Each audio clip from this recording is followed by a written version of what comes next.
Dear student, welcome to Even coaching centre YouTube channel. ये mensuration 3D की fourth video है। Mensuration 3D को area and volume भी कहते हैं।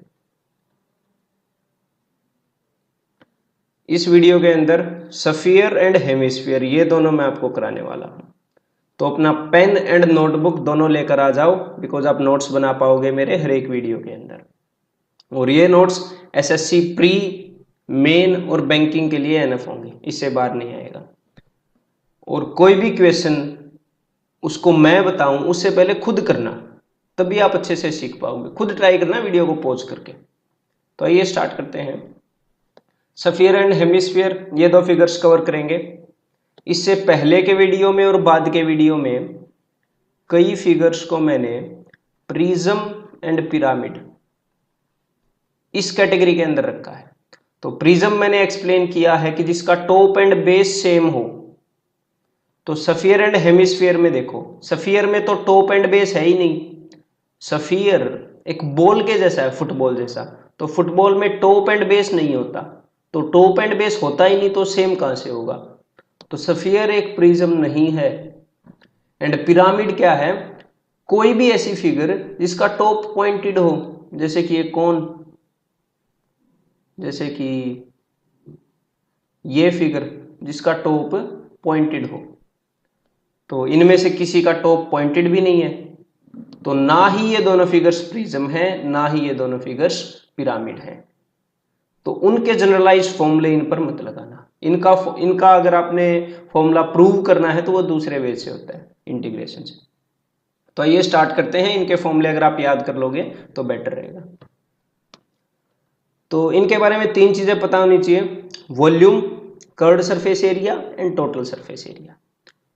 तो स्फीयर का वॉल्यूम है 4/3 पाई आर क्यूब। सिंपल है। अब स्फीयर के अंदर देखिए, ना तो टॉप है ना ही बॉटम है। कर्व्ड सरफेस एरिया क्या होता है? कर्व्ड सरफेस एरिया होता है टॉप एंड बॉटम को छोड़कर चारों तरफ का एरिया। तो अगर मैं कर्व्ड सरफेस एरिया की बात करूं स्फीयर के मामले में, तो चारों तरफ का एरिया मतलब कि बिल्कुल ही सारा ही एरिया। और टोटल सरफेस एरिया क्या होता है? वो भी सारा ही एरिया। तो curved surface area and total surface area ये दोनों चीजें सेम होंगी किसके अंदर? स्फीयर के अंदर। सिर्फ सरफेस एरिया भी बोल सकता है एग्जामिनर, और वो हम बोलेंगे 4πr² स्फीयर का। जब स्फीयर को बीच में से काट दिया गया तो बन गया हेमिस्फीयर, बिल्कुल बीच में से काट दिया। तो हेमिस्फीयर में क्या हुआ? एक नई चीज डेवलप हो गई। यहां पे तो एक टॉप डेवलप हो गया ना, तो इसमें तो टॉप है, बॉटम नहीं है, टॉप है। तो इसमें कर्व्ड सरफेस एरिया और टोटल सरफेस एरिया इसमें अलग अलग होगा। तो एक तो पहली बात, ये फिगर स्फीयर की बिल्कुल हाफ है, तो इसका वॉल्यूम भी बिल्कुल हाफ होगा। इसका 4/3 पाई आर क्यूब है, इसका 2/3 पाई आर क्यूब होगा। इस फिगर का कर्व्ड सरफेस एरिया था, मतलब सारा एरिया 4πr²। तो इसका सिर्फ ये चारों तरफ का एरिया, बिकॉज ये तो नया डेवलप हुआ है ना, ये तो सिर्फ चारों तरफ का एरिया इससे आधा होगा। वो क्या होगा? 2πr²। अब ये जो एरिया नया डेवलप हुआ है ये किस शेप में है? ये सर्कल की शेप में है, और किसी भी सर्कल का एरिया होता है πr²। तो नीचे वाले हिस्से का है 2πr², ऊपर वाले हिस्से का है πr²। तो कितने πr²? 3πr²। तो टोटल सरफेस एरिया हो जाएगा हेमिस्फीयर का 3πr²। तो बस यही जानना है आपको स्फीयर एंड हेमिस्फीयर के बारे में। इसके बाद आप सारे क्वेश्चन कर सकते हो आगे जो भी आएंगे। तो मेरे बताने से पहले खुद ट्राई करना। आइए स्टार्ट करते हैं। The volume of A sphere of radius 10.5 centimetre is. Simple है, फॉर्मूले के अंदर पुट करना है। स्फीयर का वॉल्यूम क्या होता है? 4/3 पाई आर क्यूब। तो ये हो जाएगा 4/3 पाई, आगे रेडियस का क्यूब। बस कैलकुलेशन को इजी करने के लिए ये जो रेडियस है 10.5 को मैं ऐसे भी लिख सकता हूँ 21/2। बस इसको मैं ऐसे लिखूंगा कि कैलकुलेशन इजी हो जाएगी। मैंने इसको फ्रैक्शन की फॉर्म में लिख लिया। 10.5 को ऐसे कैसे लिख सकते हो? या तो आपको खुद ही पता लग जाएगा ऐसे कैसे लिख सकते हैं। अगर आप बचपन से 3.5 को कैसे लिख सकते हैं, 7 का आधा है 3.5, 10.5 21 का आधा है, या तो ये कॉमन सेंस, अदरवाइज इसका डेसिमल सोल्व कर लो, फिर 5 से काट दो, 21/2 आ जाए। तो 4/3 पाई आर क्यूब, तो नीचे क्या है 7 और 3, 7 3 21 से 21 कट गया, 2 दूनी 4, इस 4 से 4 कट गया, इस 2 से ये चला जाएगा 22 11 पे। तो 21 का स्क्वायर क्या होता है याद होना चाहिए 441। तो 441 इंटू 11 से मल्टीप्लाई करना बिल्कुल ईजी होता है। तो दैट इज आंसर हो जाएगा 1584 मीन्स ऑप्शन सी। अगर 11 से मल्टीप्लाई करना आपको इजी नहीं लगता तो मेरी वैदिक मैथ की वीडियो होगी, वो आप देख सकते हो, 4 वीडियोज अपलोड की। A copper sphere of diameter 18 centimeter is drawn into a wire। एक कॉपर सफियर है, उसको एक वायर मतलब एक तार में कन्वर्ट कर दिया। तो जो तार है वो किस फॉर्म में होता है, तार होता है सिलिंड्रिकल फॉर्म में। जैसे कि मान लो ये तो कॉपर सफियर है और ये तार है, तो इस सफियर को पीट पीट के ऐसे एक वायर बना दी। Find the length of wire. तो इन क्वेश्चंस की मेन बात क्या है, मेन बात है कि स्टोरी को समझना है। हुआ क्या है, एक सफियर को पीट कर एक तार बना दी, मतलब सफियर का वॉल्यूम, बिकॉज सफियर के अंदर जो भी मटेरियल यूज हुआ था वही मटेरियल तार के अंदर यूज हुआ है, तो सफियर का वॉल्यूम और तार का वॉल्यूम दोनों वॉल्यूम सेम होंगे। जब ये गेम समझ में आ गई बस क्वेश्चन फिनिश्ड। मतलब इनके वॉल्यूम्स को इक्वेट करना है तो वॉल्यूम को इक्वेट करते हैं। सफियर का वॉल्यूम क्या होगा 4/3 पाई आर क्यूब, सो 4/3 पाई। अब रेडियस कितना है, बस इस चीज का ध्यान रखना है कि डायमीटर गिवन है। एग्जाम में इस चीज में धोखा लगता है और ऑप्शंस में आंसर भी होते हैं अगर ये वाली गलती करते हो तो डायमीटर 18 है, तो फिर ये क्या होगा 9 रेडियस, तो पाई आर क्यूब। और ऊपर से एक और बात, इसका डायमीटर सेंटीमीटर में है, इसका डायमीटर मिलीमीटर में है, इनका भी ध्यान रखना है। तो चलो वो भी ध्यान रख लेंगे। तो सफियर का वॉल्यूम हो गया, इसको इक्वेट करना है। वायर है सिलेंडर की फॉर्म में होते हैं, सिलेंडर के वॉल्यूम से, that is pi are square h. तो पाई आर स्क्वायर, इसका डायमीटर 4 है तो रेडियस क्या होगा 2 mm। अब 1 सेंटीमीटर के अंदर होते हैं 10 mm, ये मैं पहले वीडियोस में बता चुका हूं। तो 2 mm के अंदर सेंटीमीटर कितने होंगे, 10 से डिवाइड करूंगा मैं, तो सेंटीमीटर में मैंने कन्वर्ट कर दिया पाई आर स्क्वायर एच। तो ये जो एच है सिलेंडर की वो ऐसे होती है ये वाली, और उन्होंने क्या पूछा है find the length of wire. तो बस लेंथ ही निकालनी है, एच ही निकालनी है। तो बस अब इसको सॉल्व करते हैं। तो पाई से पाई कैंसिल हो जाएगा, देन उसके बाद 2 2 जा 4, इन दोनों 2 से ये 4 कैंसिल हो जाएगा, देन 3 3 जा 9। तो यहाँ पर क्या है h और नीचे क्या है 2 10, इनको मैं ऊपर भेजूंगा इधर, इधर क्या है 9 9 और 3, तो 9 में 81 थी ये 243 और 2 0, और ये किसके अंदर है सेंटीमीटर में। तो वायर की लेंथ हो गई 243.00 सेंटीमीटर। अगर मैं इसको मीटर में कन्वर्ट करूं तो 243 metre, because 1 metre is equal to 100 centimetre. तो इसके अंदर इतने मीटर हो जाएंगे। तो अब फिर आंसर क्या हो जाएगा ऑप्शन बी।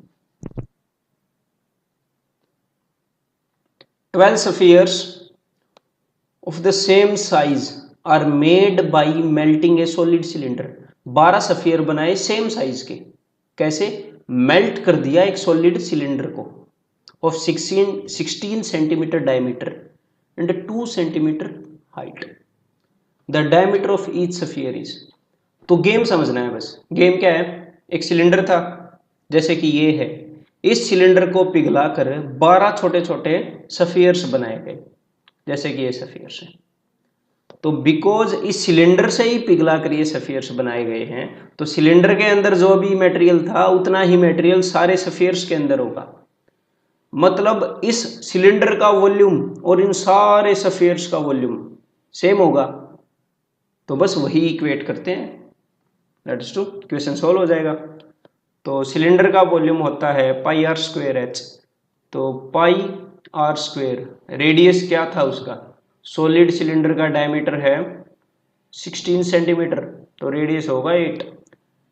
पाई आर स्क्वेयर एच, हाइट क्या थी 2 centimetre, pi r square is equal to, अब कितने सफियर्स थे, 12 थे, तो 12 इंटू 12 सफियर्स, इस सिलेंडर का वॉल्यूम 12 सफियर्स के बराबर था, तो 12 इंटू, अब एक सफियर का वॉल्यूम क्या होगा 4/3 पाई आर क्यूब।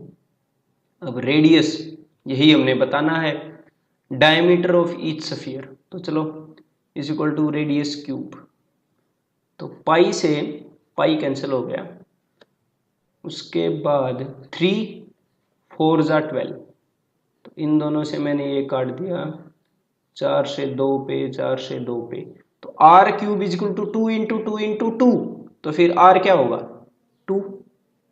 और उसके बाद पूछा क्या है, डायमीटर ऑफ ईच सफियर, ये ध्यान रखना, सीधा 2 आंसर नहीं लगाना, ये रेडियस है, तो डायमीटर क्या होगा 4, आंसर क्या होगा option B. 3 solid spheres of metal, 3 solid sphere हैं मेटल के, जिनके रेडियस हैं 1 centimetre, 6 centimetre and 8 centimetre, are melted to form other solid sphere and other solid sphere, मतलब 3 छोटे छोटे सफियर्स को पिघलाकर एक दूसरा सफियर बनाया है। तो आपने स्टोरी समझनी है, स्टोरी क्या है, ये 3 छोटे छोटे सफियर हैं, इनको पिघलाकर ऐड किया तो क्या हुआ, एक बड़ा सा सफियर बना। तो अब यहां पर स्टोरी क्या है कि इन तीनों सफियर्स का वॉल्यूम इस बड़े से सफियर के वॉल्यूम के बराबर है, बस। तो इन तीनों सफियर्स का वॉल्यूम ऐड करेंगे तो इस बड़े से सफियर का वॉल्यूम आएगा। तो ऐसे क्वेश्चन को करने के लिए एक इजी मेथड मैं आपको बताता हूं। देखिए पहले कंसेप्ट को समझते हैं। मान लेते हैं इसका रेडियस है r1, इसका रेडियस है r2, इसका रेडियस है r3 और इसका रेडियस है r4। तो इसका वॉल्यूम होगा 4/3 पाई आर क्यूब, इसका होगा 4/3 pi r2 cube, 4/3 pi r3 cube is equal to 4/3 pi r4 cube. अब 4/3 पाई तो सब में कॉमन है, तो मैंने क्या किया 4/3 पाई को कॉमन ले लिया, अंदर क्या बचा r1 cube plus r2 cube plus r3 cube is equal to 4/3 pi r4 cube. तो 4/3 पाई से 4/3 पाई यहाँ पर कैंसिल हो गया, तो सिर्फ बची क्या relation r1 cube plus r2 cube plus r3 cube is equal to r4 cube. तो एक ब्यूटीफुल रिलेशन आपके सामने आई है कि जब भी आप सफियर्स को पिघलाकर सफियर बनाते हो, इन गोलों को पिघलाकर गोला बनाते हो ना, तो जितने भी पिघला लो, जितने भी आपने पिघलाकर मिलाए हैं, उनके रेडियस के क्यूब्स का सम नए वाले सफियर के रेडियस के क्यूब के बराबर होगा।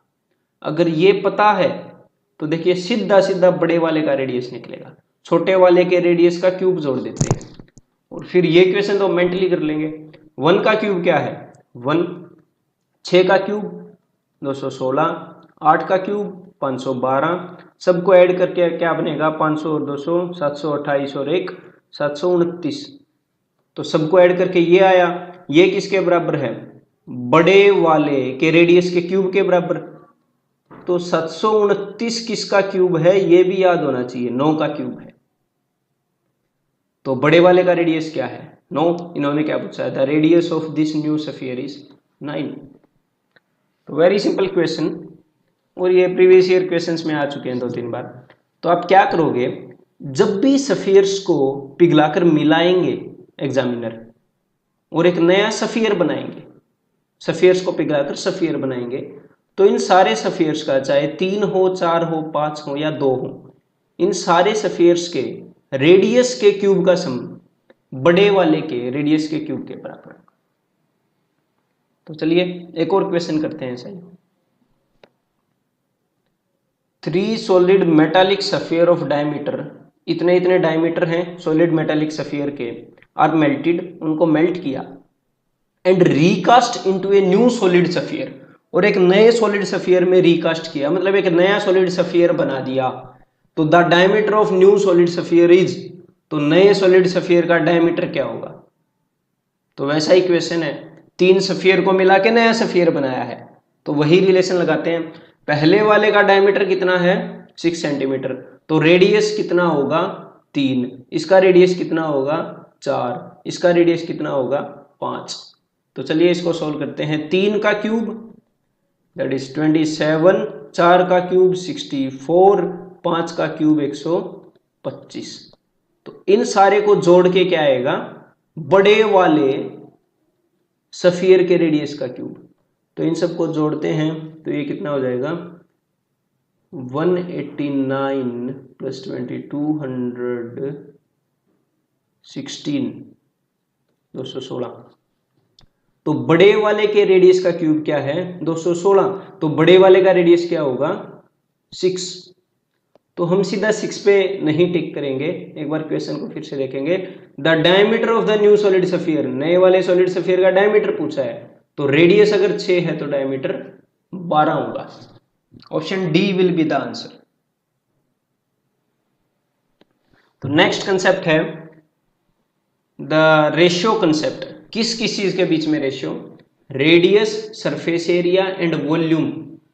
अगर मेरे पास 2 स्फीयर्स हों जैसे ये हैं, तो इनके बीच के रेडियस का क्या रेशियो होगा, सरफेस एरिया का क्या रेशियो होगा, वॉल्यूम का क्या रेशियो होगा, इसके ऊपर कई बार क्वेश्चंस आते हैं।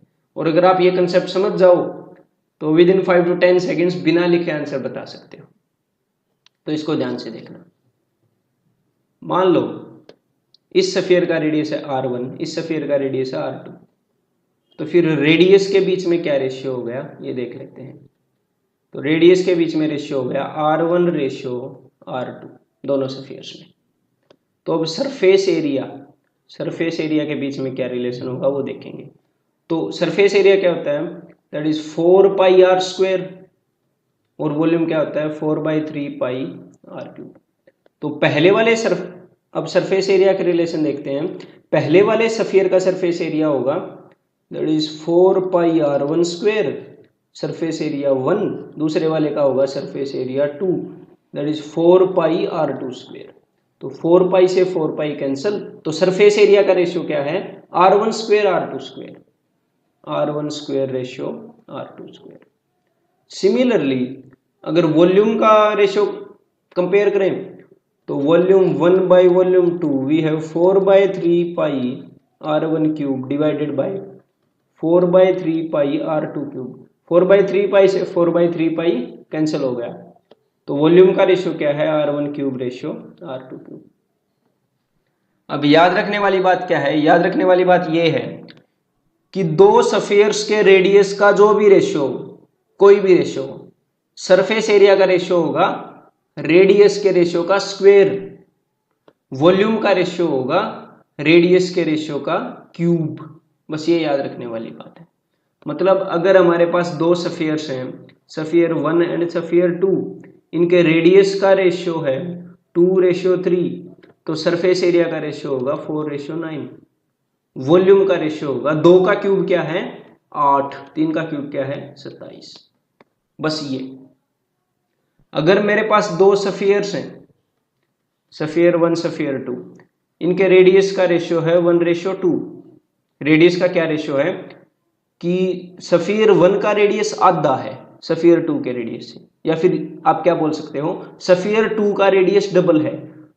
तो रेडियस अगर डबल है तो वॉल्यूम का क्या रेशियो होगा 1:8।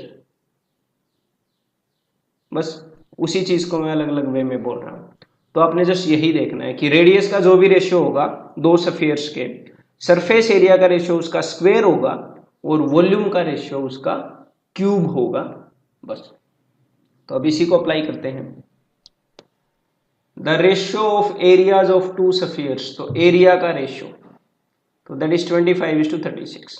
और उस चीज को याद रखने के लिए एक और काम आप कर सकते हो, जैसे एरिया के अंदर आर कितनी बार आता है सरफेस एरिया के अंदर, 4 पाई तो कांस्टेंट है ही ना, आर आता है 2 बार, तो एरिया का रेशियो रेडियस का स्क्वायर होता है। वॉल्यूम के अंदर आर कितनी बार आता है, वॉल्यूम के अंदर आर आता है 3 बार, ये चीजें तो कांस्टेंट होती हैं, इसीलिए कट गई थी। तो सरफेस एरिया के अंदर आर आता है 2 बार, वॉल्यूम के अंदर आता है 3 बार। तो सरफेस एरिया क्या है, रेडियस का स्क्वायर, वॉल्यूम क्या है, रेडियस का क्यूब। तो यहां पर क्या है, रेशियो ऑफ एरियाज। तो एरिया क्या है, रेडियस का स्क्वायर। तो पहले रेडियस का रेशियो निकाल लो। रेडियस का रेशियो क्या होगा, स्क्वायर रूट कर लेंगे ना, 5:6 है रेडियस का रेशियो। तो वॉल्यूम का रेशियो क्या होगा, वॉल्यूम के अंदर आर 3 बार आता है। तो 5 का क्यूब 125, 6 का क्यूब 216। दैट्स इट, यही आंसर होगा, that is option C. What is the ratio of volume of balls if area ratio is this। तो एरिया का रेशियो, एरिया के अंदर रेडियस का स्क्वायर आता है, तो रेडियस के स्क्वायर का रेशियो है ये। अब इसका स्क्वायर रूट करेंगे, ये स्क्वायर है, तो इसका स्क्वायर रूट क्या होगा। पहले तो आप पॉइंट्स को भूल जाओ, इन पॉइंट्स को, इनकी टेंशन नहीं लेनी, जस्ट सीधी स्क्वायर रूट कर दो। 4 की स्क्वायर रूट क्या है 2, 25 की स्क्वायर रूट क्या है 5, बस। अब क्या देखना है, यहां पर पॉइंट कितने के बाद था, 2 के बाद, और हमने क्या किया है स्क्वायर रूट, तो हमेशा आधे के बाद लगाते हैं। यहां पर अगर 2 के बाद था तो 1 के बाद लगाएंगे, तो हम यहां पर लगाएंगे 1 के बाद, यहां पर भी 1 के बाद, बिकॉज 2 डिजिट के बाद था।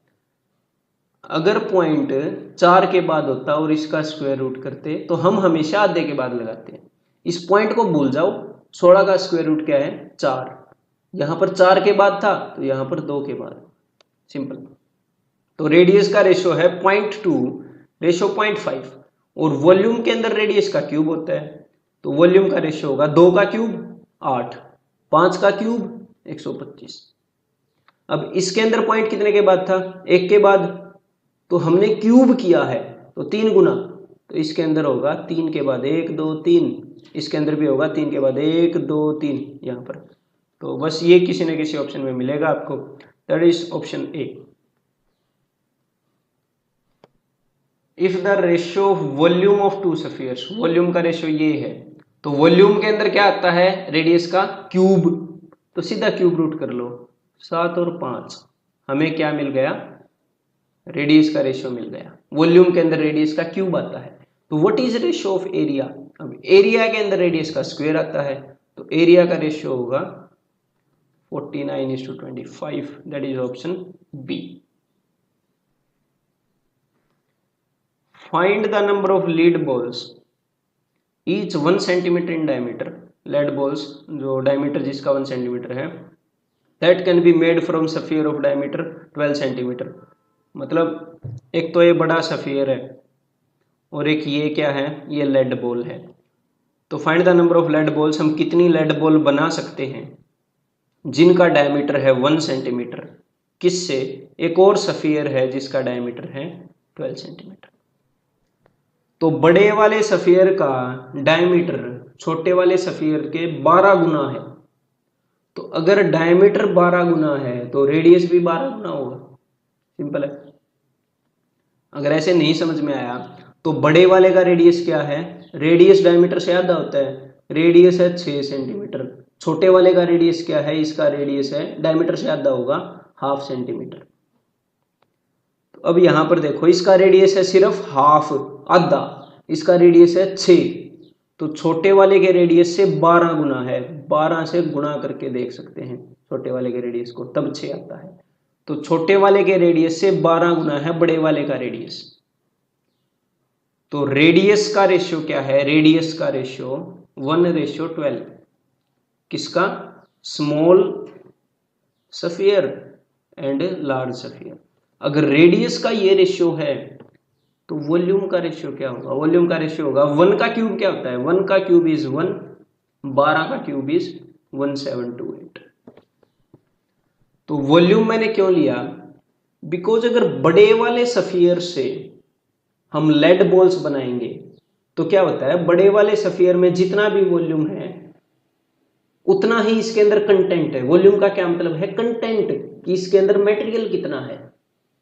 तो हम वॉल्यूम से ही बनाते हैं कोई भी चीज, मतलब जितने भी लीड बॉल बनेंगे ना, लेड बॉल जितने भी छोटे छोटे बनेंगे, उन सारे का वॉल्यूम इस बड़े वाले के वॉल्यूम के बराबर होगा मिला के। सो दैट्स वाई मैंने वॉल्यूम के रेशियो को कंपेयर किया। तो रेडियस का रेशियो है 1:12, वॉल्यूम का रेशियो है 1:this। इसका क्या मतलब है, अगर छोटे वाले का वॉल्यूम 1 है तो बड़े वाले का वॉल्यूम इतना है। तो मतलब बड़े वाले के अंदर, बड़े वाले स्फीयर के अंदर छोटे छोटे कितने बॉल आ सकते हैं, 1728 इतने बॉल आ सकते हैं। बड़े का वॉल्यूम है 1728 और इसका वॉल्यूम है 1, तो 1728 के अंदर 1 कितनी बार आ सकता है, 1 वॉल्यूम के कितने बॉल निकाल सकते हो, एक एक करके निकालते रहो, 1728 आप निकाल पाओगे। तो फिर ऑप्शन क्या हो जाएगा, बी। इसको एक और वे से मैं बताता हूं कि अगर मैं आपको बोलता हूं कि दो स्फीयर है, एक तो ये छोटे वाला और एक ये बड़े वाला, और मैं बोलता हूं कि बड़े वाले का जो रेडियस है वो 3 गुना है छोटे वाले से, तो अगर बड़े वाले का रेडियस 3 गुना है तो 3 का क्यूब क्या है, 27। तो वॉल्यूम का रेशियो क्या होगा, 1:27। तो अगर रेडियस 3 गुना है तो वॉल्यूम 27 गुना होगा। तो आप बड़े वाले में से छोटे छोटे 27 स्फीयर निकाल पाओगे।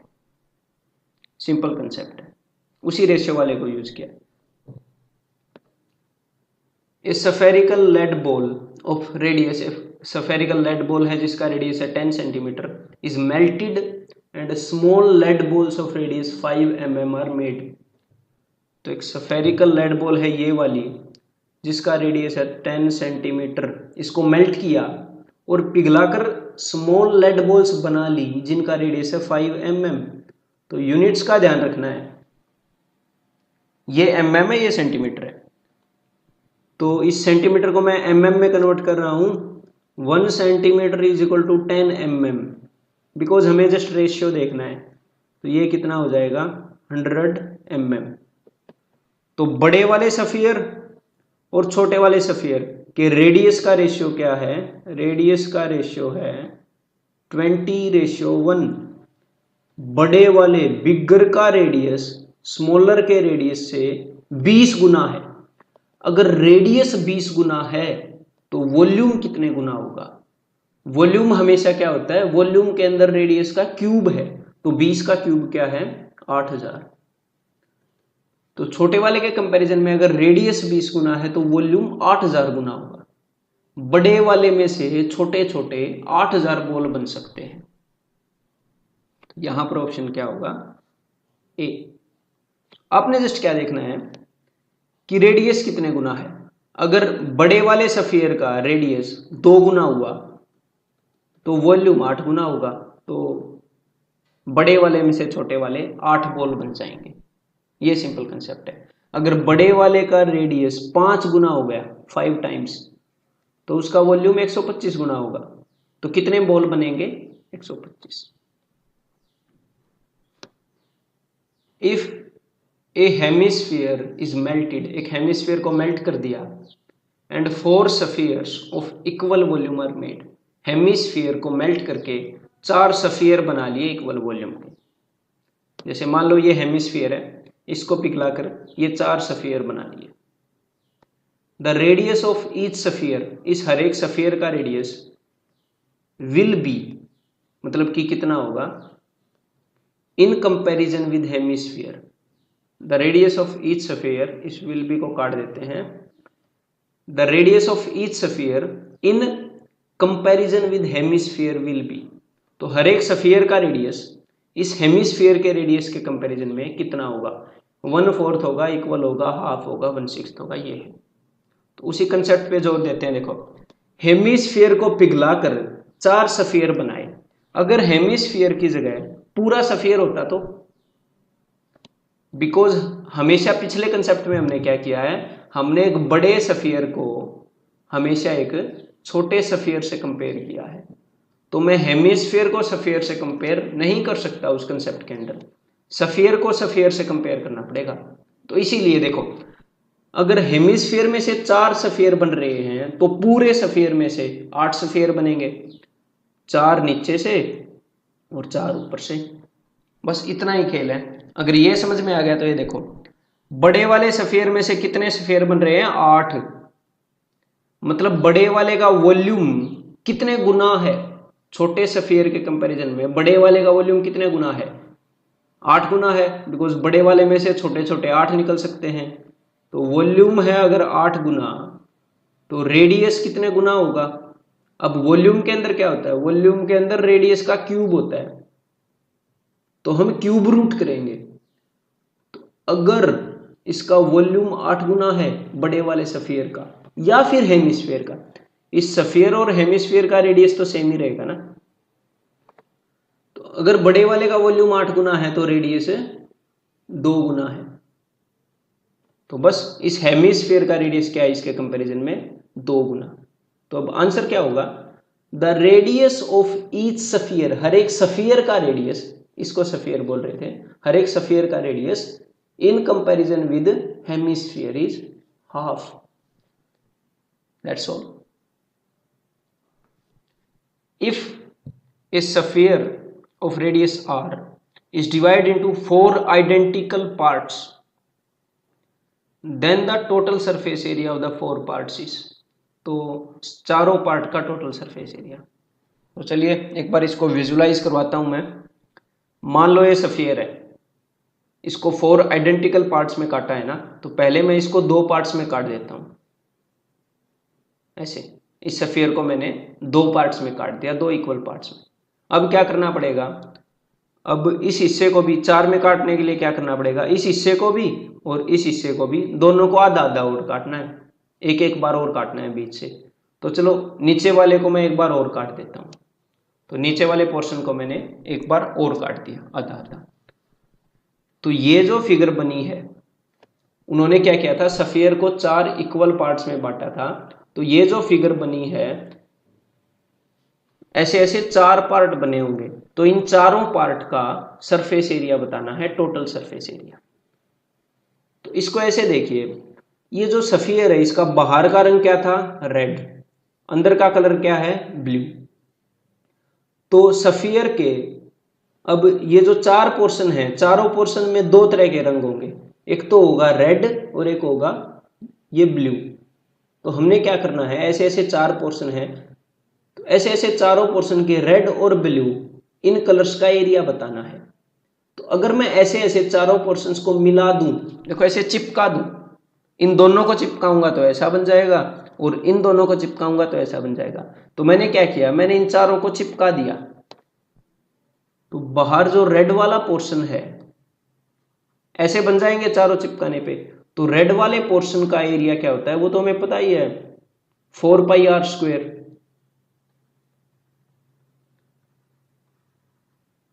तो मैं क्या कर रहा हूं? ऐसे ऐसे जो 4 पोर्शन है उनके रेड पोर्शन का एरिया मैंने निकाल लिया, बस ब्लू पोर्शन का रहता है। तो ये एक्चुअल क्वेश्चन है। अगर यहां पर एक चीज आपको स्ट्राइक कर जाए कि सारे रेड पोर्शंस का एरिया मिलाकर अगर चारों पोर्शंस को चिपका दें, तो सारे बाहर के रेड पोर्शंस का एरिया मिलाकर अगर 4πr² है, तो ब्लू पोर्शन का एरिया भी कुछ ना कुछ तो होगा ही ना। तो 4πr² से तो बड़ा ही आंसर होगा। तो 4πr² से बड़ा ऑप्शन सी होगा। लेकिन चलो अगर इसको सोल्व करना हो तो कैसे करेंगे? तो सारे रेड पोर्शन का एरिया 4πr², तो मैंने रेड पोर्शन का लिख लिया, ब्लू का और निकालना है। तो फिर से अब इसी पोर्शन पे आते हैं। चलो इस पे आते हैं पहले। तो ये जो हेमिस्फीयर है इसके ऊपर क्या है? इसके ऊपर है सर्कल, और इस सर्कल का एरिया क्या होगा? इस सर्कल का एरिया है πr²। और अब मैंने क्या किया? इस हेमिस्फीयर को 2 इक्वल हिस्सों में बांटा, काट दिया। तो फिर ये क्या बन जाएगा? ये बन जाएगा सेमी सर्कल, और ये क्या बन जाएगा? ये भी बन जाएगा सेमी सर्कल, बिकॉज मैं आधे आधे हिस्सों में बांट रहा हूं। तो ये भी सेमी सर्कल, ये भी सेमी सर्कल। सिमिलरली सिमेट्री के कारण ये भी क्या है?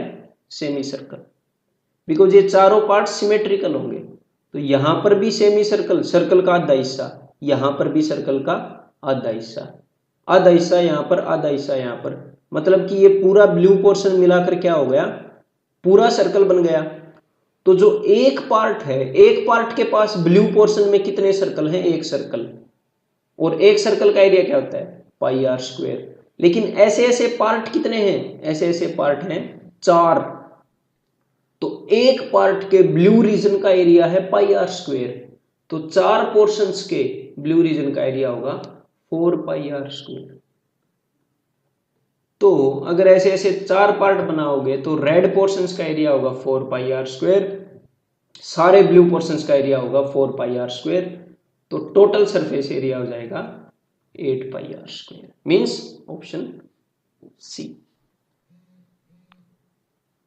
That's all for this video.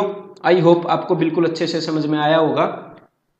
और आप मेरी वेबसाइट ईवन कोचिंग सेंटर भी सर्च कर सकते हैं, तो आपको ये वेबसाइट मिलेगी, even coaching centre, getting a government job is easy.